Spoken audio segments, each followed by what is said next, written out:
ಸತತ 480 ದಿನಗಳಿಂದ ಬಿಡದಿ ಟೌನ್ಶಿಪ್ ವಿರುದ್ಧ ಪ್ರತಿಭಟನೆ ನಡೆಸುತ್ತಿರುವ ರೈತರು ಮತ್ತು ಮಹಿಳೆಯರ ಮೇಲೆ ಎಫ್ಐಆರ್ ದಾಖಲಿಸಿರುವ ರಾಜ್ಯ ಸರ್ಕಾರದ ವಿರುದ್ಧ ತಾಲೂಕು ಪ್ರಗತಿಪರ ಹೋರಾಟ ಸಮಿತಿ ಹಾಗೂ ಎಲ್ಲ ಸಂಘ ಸಂಸ್ಥೆಗಳು, ರಾಜಕೀಯ ಮುಖಂಡರು ಗುಬ್ಬಿ ಪಟ್ಟಣದ ಬಸ್ ನಿಲ್ದಾಣದಲ್ಲಿ ರಸ್ತೆ ತಡೆದು ಬೃಹತ್ ಪ್ರತಿಭಟನೆ ನಡೆಸಿದರು ಹಾಗೂ ತಾಲೂಕು ಆಡಳಿತದ ಮೂಲಕ ರಾಜ್ಯ ಸರ್ಕಾರಕ್ಕೆ ಮನವಿ ಪತ್ರ ಸಲ್ಲಿಸಿದರು.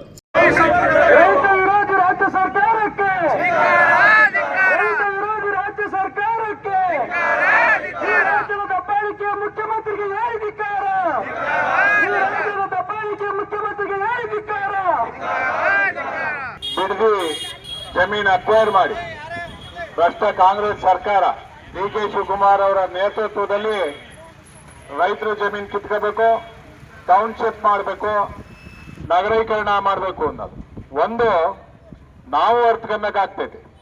ಏನು ನಾವಿಲ್ಲಿ ಎಕ್ಸ್ಪ್ರೆಸ್ ಕೆನಾಲ್ ಏನ್ ಚಾನಲ್ನ ನಾವು ತಡೆದು ನಿಲ್ಸಿದೀವಿ, ಇದು ಮುಂದೆ ಅಲ್ಲಿಗೆ ನೀರು ಹೋಗೋಕ್ಕೆ ಪ್ಲಾನ್ ಹಾಕಿರೋದು. ಏನ್ ನಮ್ಮ ತಾಲೂಕು ಇರ್ಬೋದು, ಜಿಲ್ಲೆ ಇರ್ಬೋದು, ಪೂರ್ತಿ ನೀರನ್ನ ಕುಡಿಯೋ ನೀರಿಗೆ ಅಂತ ತಗೊಂಡು ಹೋಗೋ ಪ್ಲಾನ್ ಇದು. ಹೂನಾರವಾಗಿ ಫಸ್ಟ್ ಕಾಲುವೆ ಮಾಡ್ಕೊಂತಾರೆ, ಆಮೇಲೆ ಹಳ್ಳ ಆಗ್ಬಿಡುತ್ತೆ, ನಮ್ಮ ನೀರೆಲ್ಲ ಅಲ್ಲಿ ಹೋಗುತ್ತೆ. ಇದು ಹೋರಾಟ ತೀವ್ರವಾಗಬೇಕು. ರೈತರುಗಳು ಕೂಡ ಅಷ್ಟೇ, ಏನು ಯಾರು ಮಳ್ಕೋಬಾರ್ದು. ಬರಗಾಲ ಬಂದಿದೆ, ಬಿಡದಿಲಿ ರೈತರುಗಳು ಹೇಗೆ ಹೆಣ್ಮಕ್ಳುಗಳೆಲ್ಲ ಬೀದಿಗಳು ಪರ್ಕೆಲ್ ಹೊಡಿತಾವ್ರ ಆಫೀಸರ್ಗಳಿಗೆಲ್ಲ, ಅದು ನಮ್ಮ ತಾಲೂಕಲ್ಲೂ ಆಗ್ಬೇಕು. ಮತ್ತೆ ಗಂಡು ಮಕ್ಳು ಕೂಡ ಎಲ್ಲ ಎಡಮಟ್ಟೆ ಸದಿಕೆ. ಮತ್ತೆ ನಾವು ಕೂಡ ಬಿಡದಿ ರೈತರಿಗೆ ಕೈ ಜೋಡಿಸೋಣ, ಹೋರಾಟಕ್ಕೆ ಬೆಂಬಲ ನೀಡೋಣ.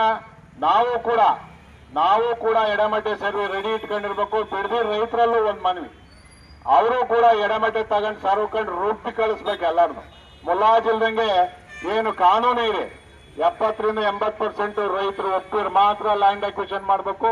ಯಾವುದೇ ಕಾರಣಕ್ಕೂ ಇದನ್ನ ಏನು ಸೆಕ್ಷನ್ 13 ಮಾಡ್ತೀವಿ ಅಂತಾರೆ, ಅದು ಸುಪ್ರೀಂ ಕೋರ್ಟ್ ಅಲ್ಲಿ ಸ್ಟೇ ಐತೆ.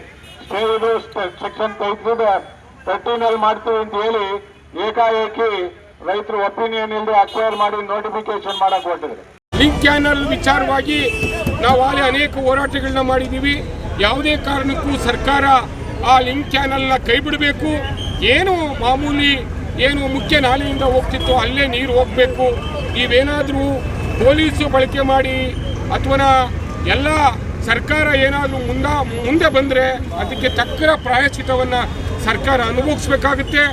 ರೈತರು ಲಕ್ಷಾಂತರ ಜನ ಬೀದಿಗೆ ಬಂದು ದೊಡ್ಡ ಹೋರಾಟವನ್ನು ಮಾಡಿ ಬರಬೇಕಾಗ್ತದೆ ಅಂತೇಳಿ ಈ ಮುಖಾಂತರ ಸರ್ಕಾರಕ್ಕೆ ಎಚ್ಚರಿಕೆಯನ್ನು ಕೊಡ್ತಾ ಇದ್ವಿ. ನಮ್ಮ ಗುಬ್ಬಿ ತಾಲೂಕಿನಲ್ಲಿ ಅನೇಕ ರೈತ ಮುಖಂಡರುಗಳು ಪಕ್ಷಾತೀತವಾಗಿ ಸೇರಿ ಪ್ರತಿಭಟನೆಯನ್ನು ಮಾಡಿದ್ದಾರೆ, ಸರ್ಕಾರಕ್ಕೆ ಮನವಿಯನ್ನು ಸಲ್ಲಿಸಿದ್ದಾರೆ.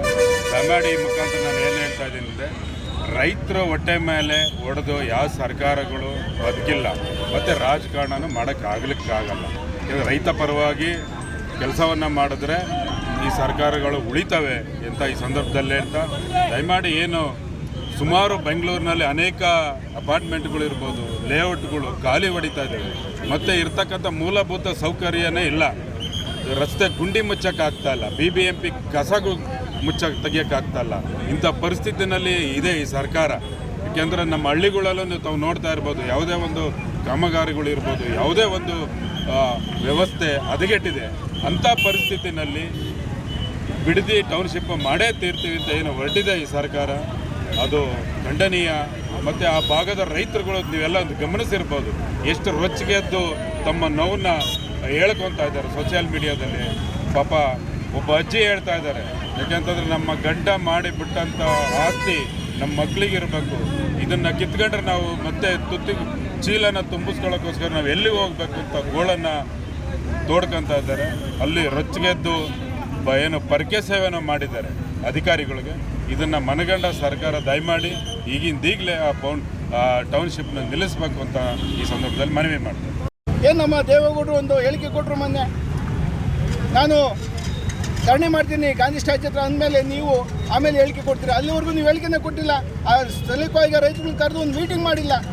ಕೂತ್ಕೊಂಡು ಅಲ್ಲಿ ವಿಧಾನಸೌಧ ಹೇಳ್ಬಿಟ್ರೆ ಆಗೋಗುತ್ತಾ ಸ್ವಾಮಿ? ಬರಬೇಕು, ರೈತರುಗಳು ಒಕ್ಕಲೆಬ್ಸಬೇಕು ಅಂದರೆ ರೈತರುಗಳು ಒಮ್ಮತ ತೊಗೊಬೇಕು. ರೈತರು ಒಮ್ಮತ ಐದು ಇಲ್ವೋ ಅಂತ ತಿಳ್ಕೊಬೇಕು. ಆ ಹೇಳಿಕೆ ಕೊಟ್ಟ ಮೇಲೆ ದೇವೇಗೌಡರು ನೀವು ಮತ್ತೆ ಸೆಕೆಂಡ್ ನೋಟಿಫಿಕೇಶನ್ ಹೊರಡಿಸಿ ಏನು 6-7 ಸಾವಿರ ಎಕರೆನ ನೋಟಿಫಿಕೇಶನ್ ಮಾಡಿದ್ರೆ 2 ಹಂತದಲ್ಲಿ. ಅವಾಗ ದೇವೇಗೌಡರು ಮಾತು ಹೇಳ್ತಾರೆ, ಏನು ನೀವು ಸಿದ್ದರಾಮಯ್ಯನ ಇಳಿಸಿ ನೀವು ಮುಖ್ಯಮಂತ್ರಿ ಆಗ್ಬೇಕಾದ್ರೆ ನೀವು ನಿಮ್ಮ ಹೈಕಮಾಂಡ್ಗೆ ಏನು ಆಶ್ವಾಸನೆ ಕೊಟ್ಟಿದ್ರ, ಅದನ್ನು ಪರಿಪೂರ್ಣ ಮಾಡೋಕ್ಕೋಸ್ಕರ ನೀವು ಬಿಡಿ ಟೌನ್ಶಿಪ್ ಮಾಡೋಕ್ಕೆ ಹೋಗಿದ್ರ. ರೈತರನ್ನ ಒಕ್ಕಲೆಬ್ಬಿಸಿ ಮಾಡೋಕ್ಕೆ ಹೋಗ್ಬೇಡಿ. ನೀವು ಬುದ್ಧಿವಂತಿದ್ದೀರಾ, ನಿಮಗೆ ಹಲವಾರು ದಾರಿಗಳಿದ್ದಾವೆ ಪರಿಪೂರ್ಣಗೊಳಿಸಿದ್ದಕ್ಕೆ ಹೈಕಮಾಂಡ್ನ. ಆ ಕೆಲಸ ಮಾಡಿ ರೈತರುಗಳನ್ನ ಯಾವುದೇ ಕಾರಣದಿಂದ ಒಕ್ಕಲಿಸುವಂಥ ಕೆಲಸ ಮಾಡಬೇಡಿ ಅಂತ ಒಂದು ಕುಟಿಗೆ ಹಾಕಿದ್ದಾರೆ, ಒಂದು ಎಚ್ಚರಿಕೆ ಕೊಟ್ಟಿದ್ದಾರೆ ಸರ್ಕಾರಕ್ಕೆ. ನಾವು ಸಹ ರೈತ ಬಾಂಧವರು ಏನು ಇವತ್ತು ಆ ಬಿಡದಿ ಟೌನ್ಶಿಪ್ಗೆ ನಮ್ಮ ಎಕ್ಸ್ಪ್ರೆಸ್ ಲಿಂಕನ್ನು ಮಾಡ್ಕೊಂಡು ಹೊಟ್ಟಿದ್ರಲ್ಲಿ ಹೇಮಾವತಿ, ಇದರಿಂದ ತುಮಕೂರು ಜಿಲ್ಲೆ ಮತ್ತು ಗುಬ್ಬಿ ತಾಲೂಕಿಗೆ ಹೆಚ್ಚಿನ ಅನಾಹುತ ಆಗುತ್ತದೆ, ಮರಣಶಾಸನ ಆಗುತ್ತೆ. ಆದ್ದರಿಂದ ಈ ಸಂದರ್ಭದಲ್ಲಿ ನಾವು ಸರ್ಕಾರದಲ್ಲಿ ಡಿ.ಕೆ. ಶಿವಕುಮಾರ್ ಮುಖ್ಯಮಂತ್ರಿಗಳಿಗೆ ಮನವಿ ಮಾಡ್ತೀವಿ, ದಯವಿಟ್ಟು ಬಿಡದಿ ಟೌನ್ಶಿಪ್ ಬಿಡಿ, ನಮ್ಮ ಎಕ್ಸ್ಪ್ರೆಸ್ ಲಿಂಕ್ ಏನೇನು ಕಾಮಗಾರಿ ನಿಲ್ಲಿಸಿ ಮಾಡಕ್ಕೆ ಹೋಗ್ಬೇಡಿ ಅಂತ ಮೂಲ ಸಣ್ಣಲ್ಲಿ ನೀರು ತಗೊಂಡೋಗಿ ಅಂತ ಹೇಳಿ ಮನವಿ ಮಾಡ್ಕೊಳ್ಳೋಕೆ ಈ ಸಂದರ್ಭ. ಪ್ರತಿಭಟನೆಯಲ್ಲಿ ತಾಲೂಕು ರೈತ ಸಂಘದ ಅಧ್ಯಕ್ಷ ವೆಂಕಟೇಗೌಡ, ಜೆಡಿಎಸ್ ಮುಖಂಡ ಬಿಎಸ್ ನಾಗರಾಜು, ಬಿಜೆಪಿ ಮುಖಂಡ ಎಸ್ಡಿ ದಿಲೀಪ್ ಕುಮಾರ್, ಕಳ್ಳಿಪಾಳ್ಯ ಲೋಕೇಶ್, ಚಂದ್ರಶೇಖರ್ ಬಾಬು, ಎಚ್ಡಿ ಭೈರಪ್ಪ, ಶಿವಕುಮಾರ್, ಶಂಕರ್ ಕುಮಾರ್, ಸುರೇಶ್ ಗೌಡ ಸೇರಿದಂತೆ ನೂರಾರು ರೈತರು, ಮಹಿಳೆಯರು ಪ್ರತಿಭಟನೆಯಲ್ಲಿ ಪಾಲ್ಗೊಂಡಿದ್ದರು. ಸ್ಪೆಷಲ್ ಲುಕ್ ಬೇಕಾ? ಹಾಗಾದ್ರೆ ನಿಮ್ಮ ಮೊದಲ ಆಯ್ಕೆ ಡಿ ರಂಗ್ ಮೆನ್ಸ್ ಸಲೂನ್.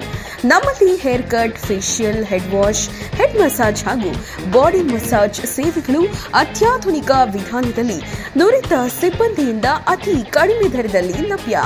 ಗುಣಮಟ್ಟದ ಸೇವೆ, ಸ್ವಚ್ಛ ವಾತಾವರಣ ಮತ್ತು ಗ್ರಾಹಕರ ತೃಪ್ತಿಯೇ ನಮ್ಮ ಆದ್ಯತೆ. ಎಂದೇ ಭೇಟಿ ನೀಡಿ ಡಿ ರಂಗ್ ಮೆನ್ಸ್ ಸಲೂನ್. ಸ್ಥಳ Mahadeshwara arcade, ground floor, Mahalakshmi Nagara ರಸ್ತೆ, ಶ್ರೀನಿವಾಸ ಸ್ಕೂಲ್ ಹತ್ತಿರ, ಗುಬ್ಬಿ. ದೂರವಾಣಿ ಸಂಖ್ಯೆ 7795838559. ಚಾಲುಕ್ಯ ನ್ಯೂಸ್, ಜನರಿಗೋಸ್ಕರ.